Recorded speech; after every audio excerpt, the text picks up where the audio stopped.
A very good morning to all my dear students who are watching this video. This video is mainly on SST or Social Studies for the students of class 3.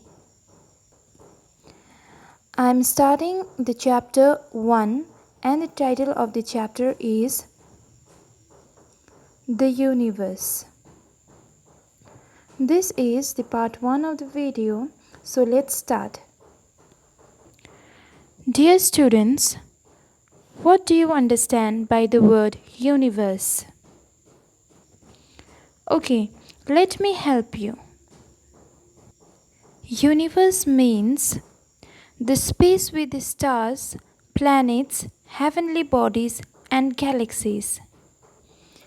Dear students, universe का मतलब होता है the space जहाँ पे आपको stars मिलेगा. Okay, you will get the planets, आपको planets भी मिलेगी वहाँ पे. उसके अलावा आपको हेवनली बॉडीज़ भी मिलेगा. ठीक है, हेवनली बॉडीज़, कुछ हेवनली बॉडीज़ जैसे कि एस्टेरॉइड्स, मेटेरॉइड्स, ये सब आपको मिलता है. तो इस तरीके के एस्टेरॉइड्स, मेटेरॉइड्स के बारे में जब आप सीनियर क्लास में जाओगे तब आप इस सारी चीज़ों के बारे में पढ़ोगे. और इसके साथ साथ यहाँ पे गैलेक्सीज भी पाया जाता है. क्या पाया जाता है? गैलेक्सीज भी पाया जाता है. What is galaxy now? Galaxy universe का वो पार्ट है जहाँ स्टार्स, प्लैनेट्स और सोलर सिस्टम पाया जाता है. तो यहाँ पे आप स्टार्स पा सकते हो, मिलता है स्टार्स, दैट मीन्स यहाँ पे स्टार्स होती है. इसके अलावा यहाँ पे प्लैनेट्स. ओके, तो प्लैनेट्स के अलावा यहाँ पे आपको क्या भी मिलेगा? Solar system. Okay, you will get solar system. तो ये जो पिक्चर आप देख रहे हो, ये पिक्चर है गैलेक्सी की. ठीक है, तो अगर बहुत पावरफुल टेलीस्कोप से देखा जाए, this is the picture of Galaxy. अगर बहुत पावरफुल टेलीस्कोप से देखा जाए स्पेस में, तो बिलियंस ऑफ इस तरीके की गैलेक्सी आपको मिलेगा. ये एक गैलेक्सी है, देखिए ये एक गैलेक्सी है, पूरी के पूरा एक गैलेक्सी है. इस तरीके की बिलियंस ऑफ गैलेक्सीज हम आज स्पेस में पाते हैं. ठीक है, पर ये वाली गैलेक्सी जिसमें आप प्लैनेट अर्थ और सोलर सिस्टम पाते हो, प्लैनेट अर्थ और सोलर सिस्टम पाते हो, तो ये वाली गैलेक्सी को जिसमें सोलर सिस्टम है, प्लैनेट अर्थ है, तो इसको कहा जाता है मिल्की वे. इसको कहा जाता है मिल्की वे. ठीक है, इसको कहा जाता है मिल्की वे, या फिर हिंदी में इसको आकाशगंगा कहा जाता है. इसको मिल्की वे क्यों कहा जाता है? क्योंकि देखिए ये बहुत ही हेज़ी है. हेज़ी का मतलब होता है धुंधला. देखिए इस तरीके से जो भी हेज़ीनेस आप देख रहे हो, धुंधला, और देखने में ये वाइटिश मिल्क कलर का है, तो इसीलिए इसको मिल्की वे कहा जाता है और हिंदी में इसको कहा जाता है आकाशगंगा. अब हम आपको बताएंगे कि यूनिवर्स की फॉर्मेशन कैसे हुआ. इट इज़ बिलीव्ड कि ऑलमोस्ट 1000 ईयर्स अगो स्पेस में बहुत बड़ा एक्सप्लोजन हुआ. तो स्पेस में एक बहुत ही बड़ा विस्फोट हुआ था, और उस एक्सप्लोजन या फिर उस विस्फोट से ह्यूज फायरबॉल का निर्माण हुआ. और यही फायरबॉल जो है ये वास्ट स्पेस में स्प्रेड हो गया. और इसके 1000 ईयर्स बाद ये पार्टिकल्स जो है ये एक साथ आने लगे और हेवनली बॉडीज़ बन गया. साइंटिस्ट जो है ये मानते हैं कि यही विस्फोट की वजह से, यही एक्सप्लोजन की वजह से यूनिवर्स का फॉर्मेशन हुआ होगा, और इसको कहा जाता है बिग बैंग थ्योरी. तो बिग बैंग थ्योरी क्या है? ये मानना कि हज़ारों साल पहले जो स्पेस में एक्सप्लोजन हुआ था उस एक्सप्लोजन की वजह से यूनिवर्स का फॉर्मेशन होना। तो इसको क्या कहा जाता है? Big bang theory. अब हम मिलके पढ़ते हैं स्टार्स के बारे में, ठीक है। सारे बच्चे आसमान में रात को स्टार्स तो देखे ही होंगे, यस सर नो? सारे बच्चे आसमान में रात को स्टार्स देखते हैं। स्टार्स देखने में कितने शाइनी होती है, कितनी ब्राइट होती है, okay. But this stars are also huge ball of fire, ठीक है। This stars are also huge ball of fire that have heat and light of their own. इनके पास अपना हीट एंड लाइट होती है। The brightest stars in the sky is polar star. So sky की brightest यानी कि आसमान की जो brightest star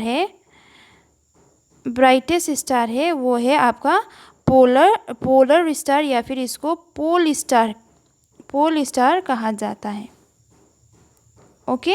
Y is it called polar star या फिर पोल स्टार? इसलिए क्योंकि ये हमारी जो ग्लोब है, आप सब जानते हो model of the earth globe है, तो ग्लोब में ये आपका नॉर्थ पोल है, ठीक है।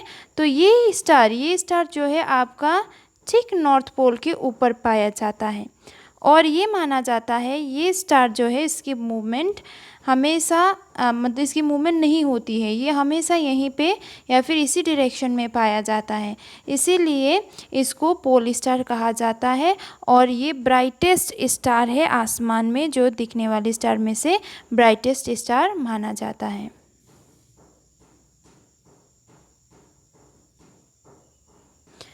ये स्टार्स जो होती हैं, स्टार्स बहुत दूर होने की वजह से सन से ये अर्थ से ये स्टार्स जो है बहुत ही ज़्यादा दूरी में हैं।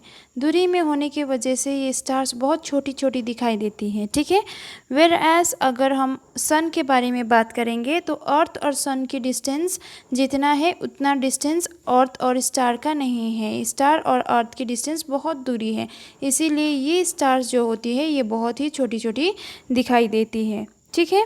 और रात में ये शाइन भी करता है, ब्राइट भी दिखाई देता है और देखने में अच्छा भी लगता है। जब आसमान में यही स्टार्स ग्रुप बनाता है, अपना एक ग्रुप बनाता है और एक कोई फॉर्मेशन करता है, ग्रुप बनाता है और फॉर्मेशन करता है, उसको हम कहते हैं कॉन्स्टिलेशंस, ठीक है। तो ये कॉन्स्टिलेशंस क्या होता है? यानी कि आसमान में कोई भी स्टार्स क्या बनाना? ग्रुप बनाना, ठीक है। तो इसको कॉन्स्टिलेशन कहा जाता है। आप भी रात को आसमान में स्टार्स देखते हो तो कुछ ऐसे पैटर्न्स बनाते हो, या फिर आपको लगता है कि कुछ पैटर्न्स आसमान में बनती है स्टार्स से, ठीक है। तो पुराने ज़माने के लोग बहुत पहले के लोग क्या करते थे, आसमान में इसी तरीके से पैटर्न्स बनाते थे। कभी एनिमल्स का पैटर्न बनता, ठीक है, कभी वो लोग एनिमल्स का जैसे पैटर्न देखते, कभी उनको लगता कि नहीं ये तो गॉड का पैटर्न बन रहा है। तो उसी तरीके से ये लोग क्या करने लगे, आसमान में पैटर्न बनाने लगे और उसको उन्हीं पैटर्न के हिसाब से, यानी कि अगर आसमान में कुछ एनिमल्स जैसा लगता, ठीक है, एनिमल्स जैसा लगता तो उसी एनिमल के बिहाफ में इसको क्या किया जाता था, नाम दिया जाता था। या फिर कुछ गॉड की तरह दिखता था तो उसी तरीके से इसको नाम दिया जाता था। आप भी आसमान में देखिए आज रात को और कोशिश कीजिए, फाइंड आउट कीजिएगा कि इस तरीके के आप देख पाते हो कि नहीं, ठीक है। तो अभी यहाँ पे आप जो पैटर्न देख रहे हो ये पैटर्न है ऊषा माइनर की, ठीक है, ये पैटर्न है ऊषा माइनर की। अब ये वाला पैटर्न देखिए, यहाँ पे बहुत सारे स्टार्स को देखिए, ये सारे स्टार्स को जोड़ करके एक पैटर्न बनाने की कोशिश किया है, या फिर ये सारी स्टार्स की एक ग्रुप है जो ये फॉर्मेशन करता है किसी एक पैटर्न का। तो इसको कहा जाता है, ये वाली पैटर्न को कहा जाता है उर्सा मेजर, ठीक है। ये देखिए, ये वाली पैटर्न को कहा जाता है स्कॉर्पियस। ये स्क्रीन में जो आप देख पा रहे हो इसको कहा जाता है, इस पैटर्न को कहा जाता है ओरियन। ये स्क्रीन में आप जो पैटर्न देख रहे हो इस पैटर्न को कहा जाता है लियो पैटर्न, ठीक है। तो इस तरीके से आसमान में स्टार्स की पैटर्न की फॉर्मेशन किया जाता है। आप भी आज आसमान में रात को आसमान में देखिए और कोशिश कीजिएगा कि इस तरीके की स्टार के फॉर्मेशन आप देख पाते हो कि नहीं, या फिर आप किसी नए तरीके के फॉर्मेशन को देख पाते हो, आप देखिएगा और आप भी फॉर्मेशन के बारे में जानने की कोशिश कीजिएगा। तो पार्ट 1 वीडियो में हम आपको स्टार तक एक्सप्लेन किए हैं, बाकी के जो भी वीडियो रहेगी एक्सप्लेनेशन रहेगा वो नेक्स्ट पार्ट में आएगा। Till then stay safe and stay healthy. Thank you.